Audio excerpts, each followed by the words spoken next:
morning. I'm Michael Powers, the president of the New York State Correctional Officers and Police Benevolent Association. And today we're here to talk about some of the half-truths and misconceptions that are displayed by the Department of Corrections and Community Supervision and by some certain media groups. Today we want to discuss the true happenings behind our walls and in our fences in our correctional facilities. There are many misnomers out there about the job that we do. One of the biggest things we want to talk about today is the assaults on staff. Today, standing with me are many members of the executive board for the New York State Correctional Officers and Police Benevolent Association, and we have some members of the state legislature with us. Senator Tom Elmira, Assemblyman Phil Palmisano, and Assemblyman Chris Friend. We appreciate their time and their efforts here with us today to discuss and to inform the public in this campaign about the true happenings in our facilities. The assaults on staff across the state in the correctional facilities have risen 24% in the last 4 years. Many of the instances that have happened are contradictory to many of the reports that are reported by the Department of Corrections and Community Supervision. They released a fact sheet on October 1st of this year that stated that 0 assaults occurred inside our correctional facilities. Serious assaults. 0 serious assaults in our correctional facilities. We're here to tell you that's not true. In the facility standing behind us on September 24th of 2014, 2 of our correction officers were severely assaulted in an incident in our facility where one of our correctional officers was stabbed 7 times in the upper body and the other correctional officer stabbed twice.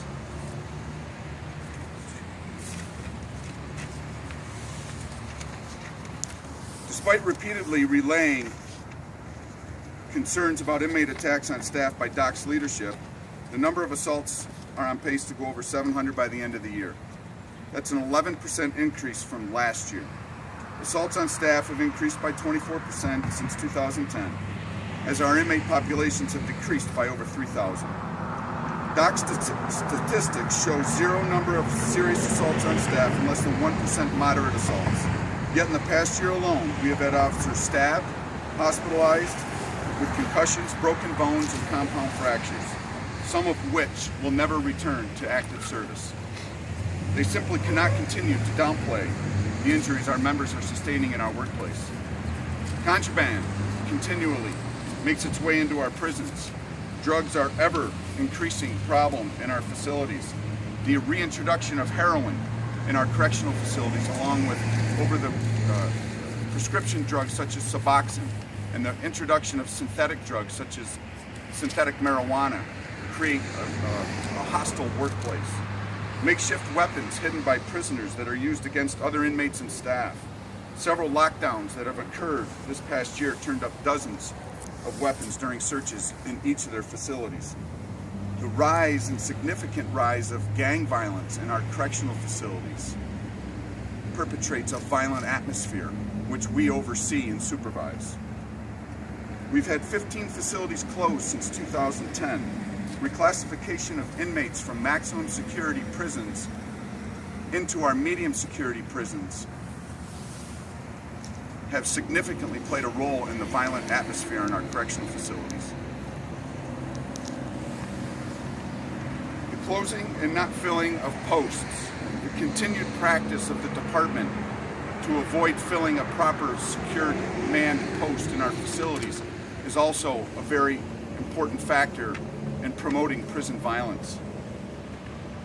There's a pervasive problem throughout the DOC's prison system that has seriously put our members at risk, and it has not been effectively addressed by our administrations in our facilities and or in Albany. And now I'd like to turn it over to Senator Tom Elmira, who has a few words. Thank you. It's my honor to be here today to stand with our men and women, our correction officers of New York State, representing NYSCOBA here today with this important announcement for the public to talk about exactly what's going on beyond the walls of our prisons in New York State. Under the Cuomo administration over the last 4 years, we have closed more prisons in this state than in the history of New York State. With that, inmates have been shifted into other facilities that remain open. There have been empty promises from this administration, from the DOCS administration, from Governor Cuomo's office, that there will be better staffing in our prisons, that new positions will be added to provide for the safety of our men and women correction officers that protect us and the public day in and day out by dealing with the worst of the worst in our society that are behind the bars of prisons like Elmira and Southport. We know better here in the Southern Tier from the news reports that we hear about the incidents that go on behind the walls of these prisons.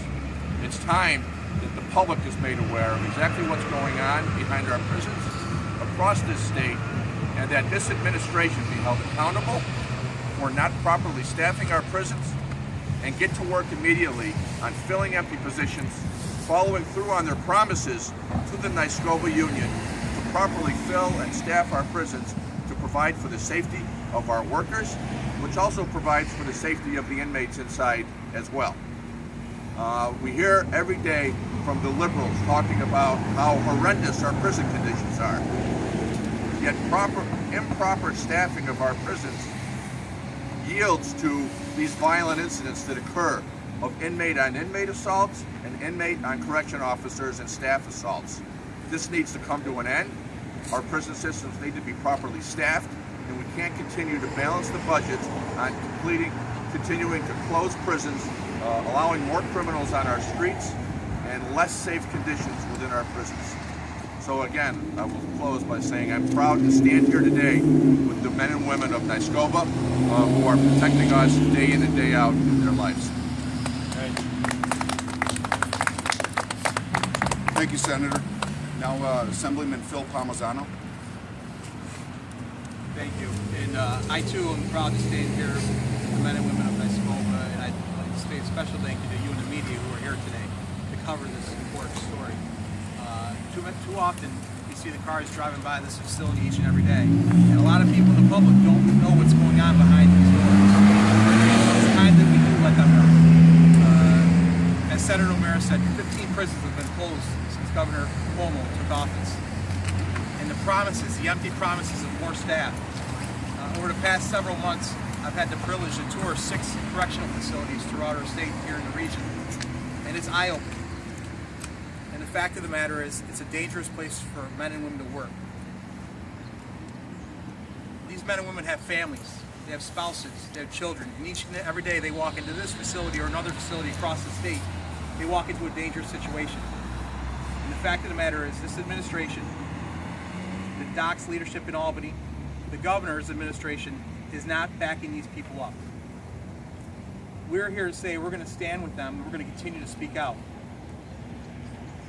275 positions were promised and have not been fulfilled. If the governor spent just some of the money he's running around the state advertising, telling how great the state is, to reinvest back into these prisons and make sure these men and women are safe and in a safe working environment, we wouldn't be out here today. It's appalling to me. Had to have a press conference that the administration just fails to act. These men and women are brave, they're dedicated, and they keep us safe. And it's about time that Governor Cuomo steps up and backs these people up in the jobs, the dangerous jobs they do. And we're not going to stop talking after this press conference. We're going to continue to speak. Unfortunately, as the Senator said, there's some of our colleagues downstate, not all of them, but a good number of them, that are more concerned about what's going on with the prisoners in the prison. But a safe staffing environment is safe for everyone. It's a bad place to work in there. There are bad people in there. And we're going to continue to stand and fight for these individuals who are so proud and work here. And to say that there's no serious assaults going on in our facilities, I don't know how they come up with those numbers. Maybe it's Common Core math, where if you rationalize something long enough and do your own thinking, you can justify your own numbers. But the fact of the matter is, you can't cover this up anymore. Too many men and women are getting hurt and seriously injured, God forbid we're having a press conference to talk about someone being killed in these dangerous environments. This falls squarely on the governor and the DOC's leadership in Albany. Our regional people are doing the best job they can with the resources they have.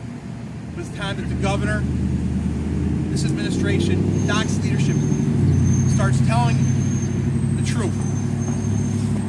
Acting Commissioner Nucci, I've heard things about him that he cares. It's time that he starts telling the governor not what he wants to hear, but what he needs to hear, so we can protect these brave men and women who are working in these facilities. And I look forward to working with my colleagues and these brave men and women throughout to get this message out, because this is an important message that can't go untold any longer. Thank you. Thank you, Assemblyman. Now Assemblyman Chris Friend. I'm proud to be here today to support my fellow colleagues here at the correctional facility in Elmira. It's time that the governor and our chairman of corrections start paying attention, get out there and actually see what these men and women are going through day to day. We're spending $140 million on ads lying to the country and the world about New York State being open for business. And the governor comes through and says that we're going to save $30 million by closing down Monterey Shock. Where are his priorities? He really needs to get down here and see what's happening, see what our correctional officers are going through, and really pay attention to this. So I invite him to come down here and before Election Day, go through our prisons and actually take a tour, see what the inmates are like, see what the correctional officers are going through, and really open up his eyes as to what's happening across the state. So I look forward to working with these fellows in the upcoming year, and I wholeheartedly support what they're trying to accomplish. Thank you, Assemblyman. Take any questions?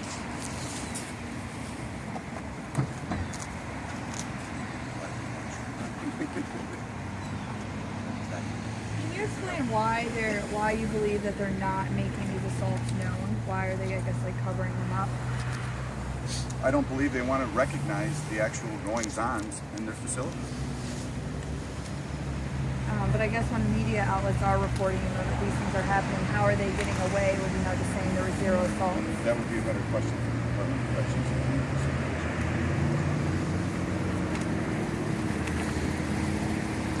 This might give you guys mad, but when I told somebody, a neighbor on the street, that this is what I was coming to today, they were like, they don't care what's happening in those prisons because they only care that those men and women are off our streets.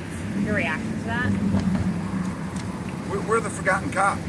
We're the cop that watches the ones that are off the streets. That's our job. That's what we do. A lot of what happens inside our walls and fences is not reported accurately, and or do the public know. This is one of the reasons for this press conference. We have vowed to let the public know exactly what transpires in there, to take away the sensationalism from the TVs and the movies and the misnomers that are promoted out there by certain media groups. We're going to discount that, and we're going to do it effectively with fact. If nothing is done, are there any risks to the community that are surrounding these correctional facilities? Absolutely. I mean, we have a facility behind us that houses, I don't know the general population of Elmira, but probably close to 3,000 convicted felons. In this press release, it says that on the incident in September, they found 72 weapons inside the building. How are these getting inside those buildings? You have a society inside itself with limited resources, and when you have nothing but time on your hands to fabricate a weapon or to manipulate staff or the media, this is part of what we're going to do, is we're going to explain and hopefully make the public understand the time that is involved. If you have a certain group of inmate population that's serving a lengthy period of time, they're going to get bored with their programs and their recreation, and with a heavy influx of gang activity, violence and protection is of the utmost for the inmate population. They're making that, just to follow up with that, they're making the weapons to better answer your question, just not just resources that they have daily, like President Powell said. If they have a toothbrush that obviously they're giving, we'll sharpen that down and make it into an object. If they're in a classroom and they have access to a chair or plexiglass, we'll sharpen that into makeshift weapons, and that's what we're finding inside the facility, more now than ever. These weapons are all jailhouse fabricated. That's the phrase that we tend to use. You know, it's Brother Blasio here said that it's anything that you get their hands on to fashion as a weapon, to sharpen to a point, to make an edge with it. Now, are you hiring? Are there more people working at the prisons to stop? We're understaffed. Okay. So besides, I guess, adding more staff, what's your suggestion for, making these prisons safer? Or is it just something? Many things. We need prosecution on the outside. We need it swift and ready, and to be at the ready to send a message that this behavior will not be tolerated. And that in the streets, in the public, or inside the fences and the walls, by the people that perform the job and provide services to their communities. We're all community-minded people. We're peace officers, and we perform a function. And with that function, we abide by the law. And we understand the pressures and the issues that we deal with daily, but we're not getting the fair shake. We're the victim now. There's a sway out there now where one of the assemblymen mentioned, where it's turning to be advocates for the convicted. We're the victim. They're coming after us. The rise in assaults are phenomenal at this time. Can I add one thing? You asked a question about what we could do. At the same time, the governor and this administration is closing down prisons. They're doing nothing to deal with the double bunking and the double selling that's going on in some of our max and medium security prisons. Think about the number of people living in close confinement. We'd have a tough time doing that on our own. Now think of criminals doing that. And it doesn't make for a safe environment for the corrections officers, and it doesn't make for a safe environment for the inmates as well. So at the same time they're closing down prisons, they're not doing anything to address the double bunking, the double selling that's going on, and there's a number of other issues that can be addressed. And this is an issue that's not going to go away, and we're not going to stop talking about because it's long overdue that this administration and the DOC's leadership acts. Do you track to what degree these assaults are directed at correctional officers, or do most of them have to We do as a union. intervening? We do as a union. The department does not. And can you share? Oh, they that? just started that. They have it on their fact sheet. There are 4 degrees of assault. How is I don't know if you can answer. How is this area, Elmira prison? How is that in terms of the other prisons across the state? Well, Elmira is a Class A maximum security prison. It's one of the older facilities in our state. It's we have 54 correctional facilities in the state of New York. Many of them are medium security. A little fact here, 3 short years ago, the State Department of Corrections and Community Supervision were running at 120% capacity in their maximum security prisons. Today, they're just over 100. What they've done was basically increase the volume of releasing the inmates back into society through different programs and alternative programs. They add programs quicker than it's phenomenal how quickly they've added programs in order for offenders to be able to get back out into the population. And as they did that, they've created bed space in the mediums. What they've done is taken the maximum security inmate and moved them into the medium setting, which has promoted violence, more violence in our medium settings as well. Do you have any evidence that a lot of the problems have been kind of perpetrated by the inmates coming from the max facility? The gang violence in our facilities today is beyond the roof at this point. The gang activity basically dictates and creates a lot of the problems that we're having in our facilities. Yeah, the answer to that, the mediums that we see across the state and the assaults that we see are inmates that belong in a maximum security prison, but they're in a medium now committing more violence there. And just to follow up on your question as far as what can be done, one of the things that the Department of Correction has recently implemented is relaxation of the special housing rules. The the special housing unit is our only tool to control an unruly inmate. If taking a member of society that can't follow society's rules, and let's face it, most of the men and women that are coming into facilities, this is not their first time into the system. So you've taken someone that can't follow society rules, now they've come in, assaulted an officer, they can't follow the society rules inside the prison rules, by violating an officer's freedoms and insulting them. And then the department has taken upon themselves to place them in special housing units and then cut that time. So basically they've emboldened the inmates to commit more crimes. Thanks, everybody. Appreciate it. Thanks for your time. Thanks a lot.